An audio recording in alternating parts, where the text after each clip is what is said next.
The Ohio Senate just passed its $60 billion budget about a half hour ago. And yes, the Cleveland Browns are getting hundreds of millions for the new stadium in Brook Park. For months, Columbus Bureau reporter Morgan Trout has been explaining each step of the budget process. And tonight she breaks down where all that money's going.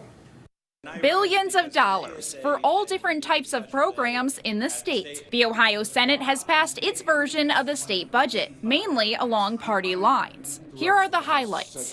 The Cleveland Browns will still get $600 million to help pay for their new stadium. The House's version proposes borrowing $600 million by issuing bonds. Finance Chair Jerry Serino explains that the state Senate wants to give the Browns a stadium grant instead, using unclaimed funds. That's other people's money that the state is holding from things like forgotten bank accounts or utility deposits. Are you more hopeful that the governor won't veto this version of the Browns proposal versus the House's?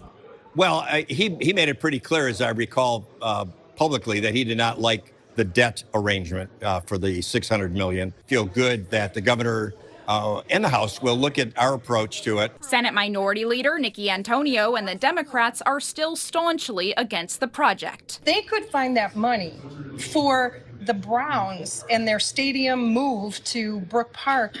Why didn't they decide to use those funds for the schools? Although the senators have increased the amount of money going to public schools from the House's proposal, it's still significantly lower than the schools expected. The House version slashed hundreds of millions, but the Senate upped the budget by $100 million, more closely aligning with the existing fair school funding formula than the House's. We're following the funding scheme that was put together in the first place, and our bill is the closest way to get there. Democrats argue that the true funding formula would have given hundreds of millions more. Priority is not obviously in fully funding education, investing in our children and our future. Instead, it's providing a flat tax.